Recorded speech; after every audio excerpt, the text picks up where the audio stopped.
This is the book of Job, beginning in chapter 38, and this comes from the New International Version. Then the Lord answered Job out of the storm. He said, "Who is this that darkens my counsel with words without knowledge?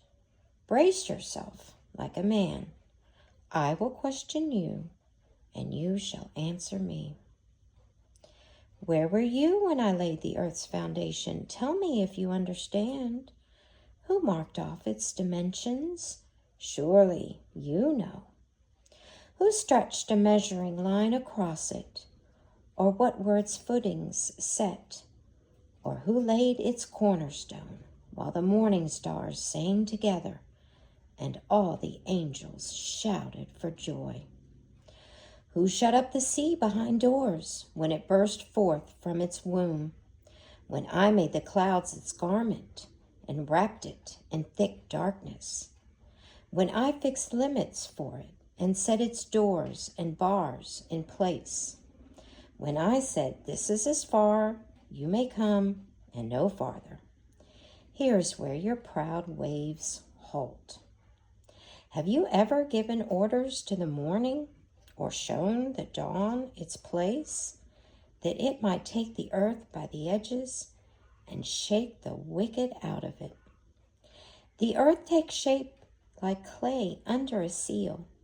Its features stand out like those of a garment. The wicked are denied their light, and their unpraised arm is broken. Have you journeyed to the springs of the sea, or walked in the recesses of the deep? Have the gates of death been shown to you? Have you seen the gates of the shadow of death? Have you comprehended the vast expanses of the earth? Tell me if you know all this. What is the way to the abode of light? And where does the darkness reside? Can you take them to their places? Do you know the paths to their dwellings? Surely you know, for you have already been born. You have lived so many years. Have you entered the storehouses of the snow, or seen the storehouses of the hail, which I reserve for times of trouble, for days of war and battle? What is the way to the place where the lightning is dispersed, or the place where the east winds are scattered over the earth? Who cuts a channel for the torrents of rain, and a path for the thunderstorm? To water a land where no man lives, a desert with no one in it. To satisfy a desolate wasteland and make it sprout with grass. Does the rain have a father? Who fathers the drops of dew? For whose womb comes the ice? Who gives birth to the frost from the heavens when the waters become hard as stone? When the surface of the deep is frozen? Can you bind the beautiful Pleiades? Can you loose the cords of Orion? Can you bring forth the constellations in their seasons, or lead out the bear with its cubs? Do you know the laws of heavens? Can you set up God's dominion over the earth? Can you raise your voice to the clouds and cover yourself with a flood of water? Do you send the lightning bolts on their way? Do they report to you, here we are? Who endowed the heart with wisdom, or gave understanding to the mind? Who has the wisdom to count the clouds? Who can tip over the water jars of heavens when the dust becomes hard and the clods of earth stick together? Do you hunt the prey for the lioness and satisfy the hunger of the lions when they crouch in their dens or lie in wait in a thicket?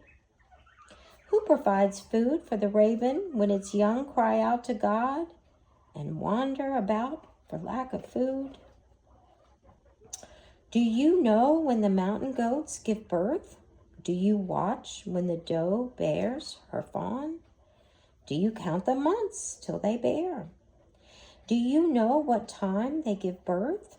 They crouch down and bring forth their young, and their labor pains are ended. Their young thrive and grow strong in the wilds. They leave and do not return. Who let the wild donkey go free? Who untied his ropes? I gave him the wasteland as his home, the salt flats as his habitat. He laughs at the commotion in the town. He does not hear a driver shout. He ranges the hills for his pasture and searches for anything green.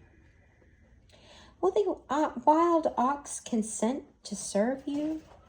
Will he stay by your manger at night? Can you hold him to the furrow with a harness? Will he till the valleys behind you? Will you rely on him for his great strength? Will you leave your heavy work to him? Can you trust him to bring in your grain and gather it to your threshing floor? The wings of the ostrich flap joyfully, but they cannot compare with the pinions and the feathers of the stork.